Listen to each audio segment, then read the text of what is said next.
I became C-suite at 20 and had to learn the hard way.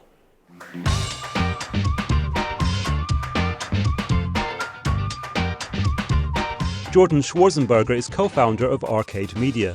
The 27-year-old manages YouTube phenomenon The Sidemen. The group has a combined following of more than 130 million. I caught up with Jordan at the studios where they film their shows. Almost fresh out of nappies, I became the CCO of the biggest talent management company in Europe. But at 20 years old, that's quite a feat, and I kind of rubbed people up the wrong way.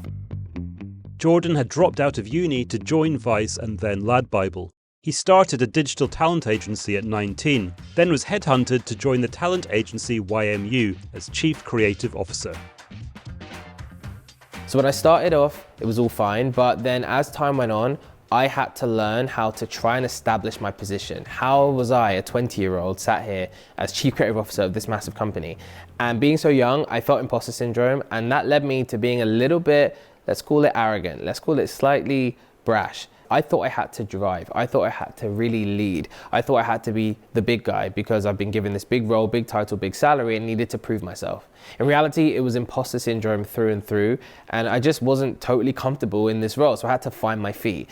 But what happened was I went about it the wrong way. I came in quite arrogantly, and that led to my first ever appraisal in this role with Mary, who is a friend of mine. She's the CEO now of the whole company, and she's incredible. She brought me in, and she said, look, like, you are going about this the wrong way. You're coming across a bit arrogant, like you're rubbing people up the wrong way. And although that kind of hurt because I never had any negativity in my career, any criticism really of me or my character before, it was the best thing that ever happened to me. And this is why.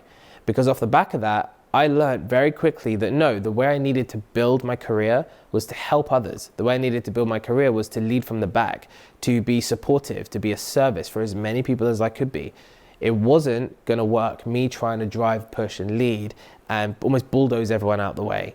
And the minute that switch went off in my head and I learned that leading from the back was better than leading from the front, especially when you're young and especially when you're in that sort of role, everything changed. And it became the best 3 years of my life after that, and I loved it.